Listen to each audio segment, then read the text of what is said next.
One of the biggest appetites in digital really comes from ultra high net worth and high net worth individuals. And I think many people in the industry might be surprised at that number. They might think that more retail or smaller account holders or younger people are the only people interested in digital. But in fact, if you look at the numbers and the research, you find that the wealthiest people are expecting a digital interface.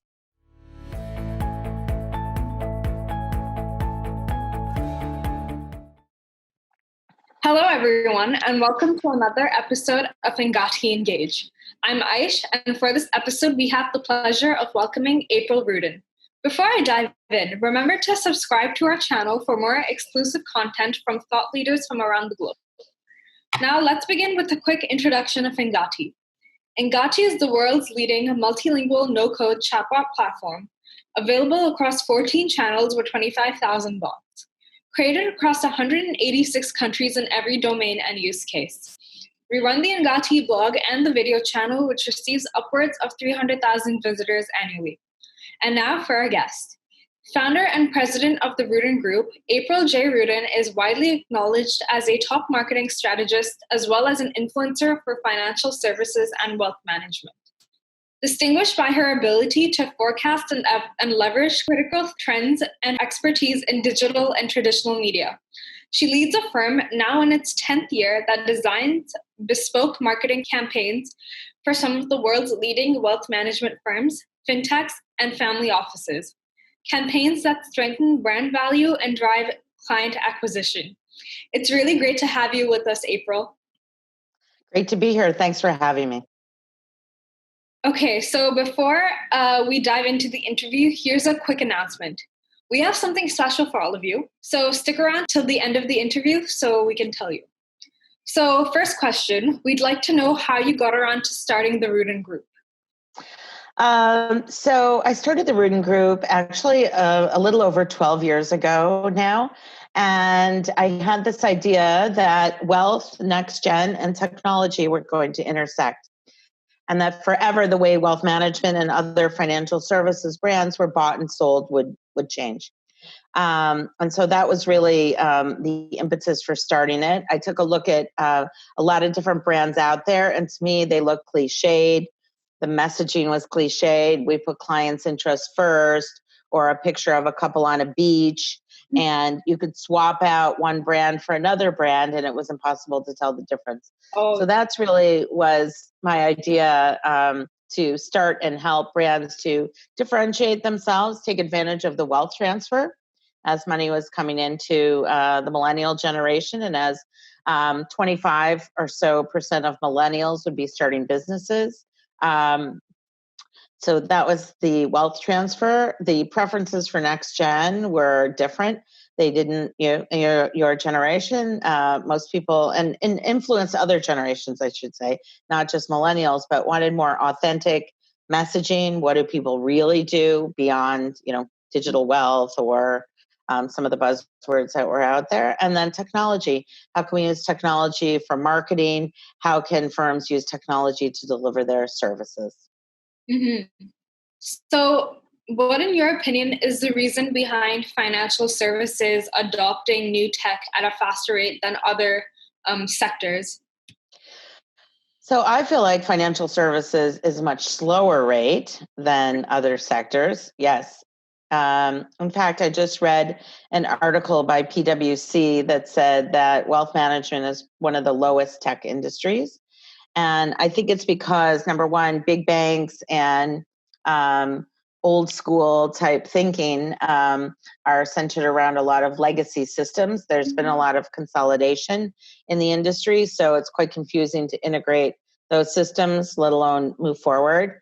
I think another reason for being slow is that people generally think of financial services as being really a people business and are skeptical of automation. And in wealth management in particular, the average age of a financial advisor here in the US is around 60 years old, and people are sort of writing their book of business and not eager to change. That's very interesting because at least over here, it's quite different. A lot of people say that financial services is is one of the fastest industries to incorporate AI and automation. So this is really interesting for me to hear. Yeah, I would say no. Yeah. I guess it comes from the comfort factor, because a lot of people go to banks or to be comfortable, and comfort comes from interacting with people. So do you think that's a reason why? I think that's part of it. That's what I meant by the relationship, that people think it's more about relationship. And when you discuss money or you have things, transactions regarding money, people are more comfortable to be able to ask questions and have their questions answered before they might perform a transaction. Mm-hmm. So how do you think AI can help the financial services sector? So I think AI can help the financial services sector by filling the gap between relationship and technology. So it's not a straight technology play where it might feel a little bit cold, but AI can incorporate some of the behaviors, some of the language, and imitate, right? Learn from best practices of what people do and incorporate that into more of a self-serve delivery mechanism. And so that can be really helpful, particularly in times today when people can't interact with people due to long wait times, or can't get out of the house and can't get to a bank or get to their advisor, or just simply want questions answered. So I think AI can be a great enabler there. So moving on to my next question. 64% of high net worth individuals expect their future wealth management relationship to be digital. How will conversational intelligence or conversational artificial intelligence be a game changer? So I think that wealth management and firms and banks and others that provide those services need to really pay attention to those statistics. So one of the biggest that comes from the Capgemini World Wealth Report, and one of the biggest appetites in digital really comes from ultra high net worth and high net worth individuals. And I think many people in the industry might be surprised at that number. They might think that more retail or smaller account holders or younger people are the only people interested in digital. But in fact, if you look at the numbers and the research, you find that the wealthiest people are expecting a digital interface. Mm-hmm. And of course, why not? Why? Because they don't understand the internet or they don't have access to devices. Of course they do. So it's really important for family offices and banks and other financial services and institutions that are servicing ultra high net worth and high net worth to pay attention to these statistics. Mm-hmm. So what do you think lies in the future of financial services post-pandemic? What major impacts do you see? So the major impacts that I see post-pandemic would be really a flight back to big banks and financial services institutions. I think for the past 5 years or so, we've seen a proliferation of fintechs coming on the scene, a lot of robo-advisors, a lot of different startups, and some people are adopting them at high rates, although the account balances are pretty slow. I think post-pandemic, you're going to see those firms not able to survive the pandemic, putting them at risk for failure.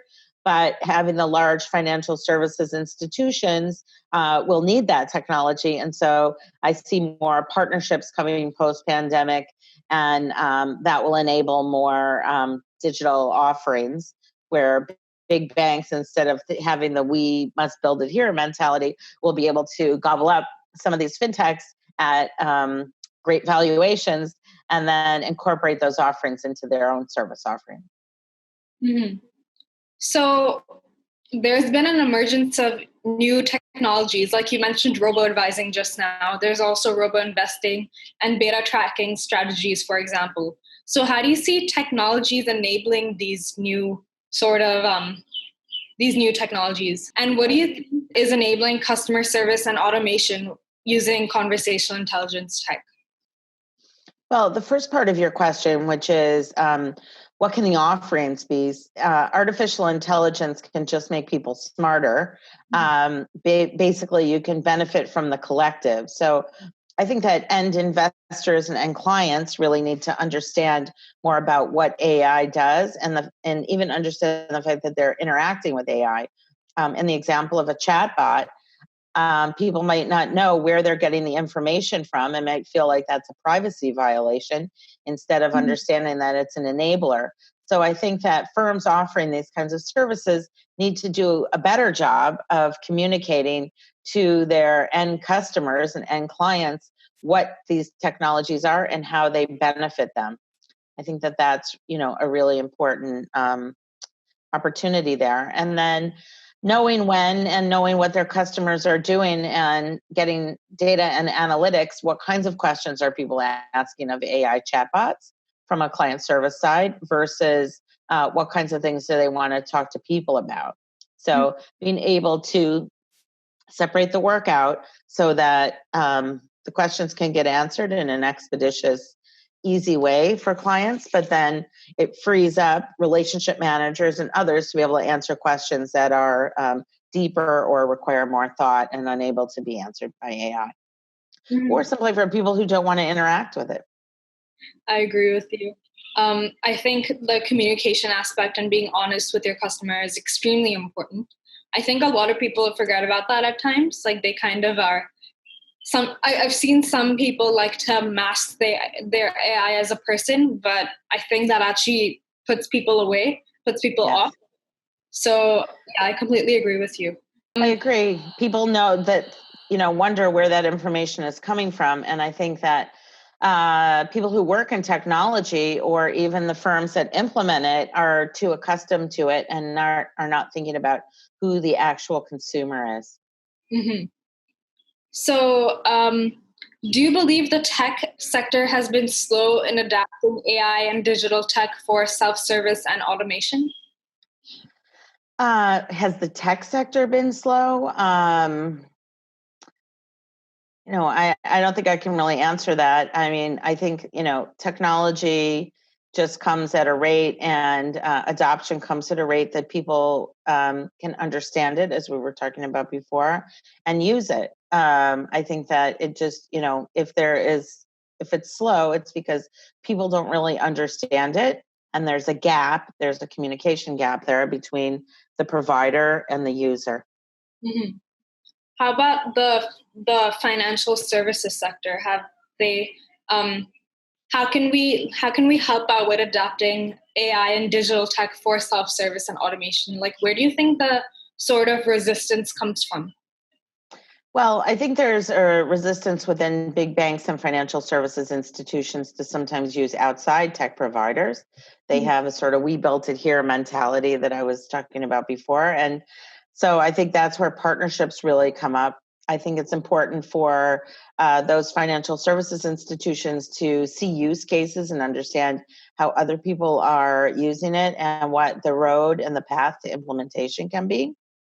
And I think that really through even educating the general public so general public can ask their financial services institutions rather than waiting for them to adopt technology.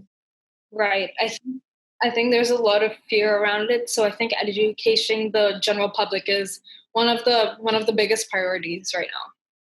Especially during this pandemic. I think people are now understanding how useful technology can be. Yes. But they need to know more specifics about it. How does AI work? I know I can tell you that sometimes I'll be shopping with my friends in New York City, and all of a sudden they'll start getting ads from different stores that we might be shopping in, and they don't understand why they're receiving those ads based on location and so on. So I think, I need to explain it to them. So I think that gap is one that large financial services institutions or firms like your own can really work on so people can understand it and ask for it rather than be resistant to it. Mm-hmm. So when you mentioned educate, so we actually wrote a book called The Evolution of Customer Experience. So I asked this earlier, but how do you think customer service and automation can use conversational intelligence technologies? So I think that specifically, I think, by answering the routine, repetitive questions that people might have, and also pointing out for firms what the gaps are, because you're able through AI and through chatbot to monitor the kinds of questions that you're getting. And so you can get some insight and some intelligence as to what people are asking for or what their questions might be. And that can inform future products, gaps with current products, and opportunities to sell products and services that you might not be doing now. Mm-hmm. So now it's time for my final question. Are there any other thoughts you'd like to share with our audience? So I'm just hoping that everybody who sees this and listens to this stays healthy and pays attention to some of the social distancing and confinement rules that are going, because this really is a unique time. But I think there's a lot that we can take away from it in terms of improving our skill set, providing education to our clients, and just taking a step back to really stop, look, and listen to what's going on right now and improve ourselves for the future. Yes, I agree with. Thank you so much for your time, April. We've got some really amazing insights from you. Engati Engage will be back with a new expert in a new episode really soon, so stick around. And definitely check out our new book on the evolution of customer experience. Thank you so much, and we'll see you around. Thank you.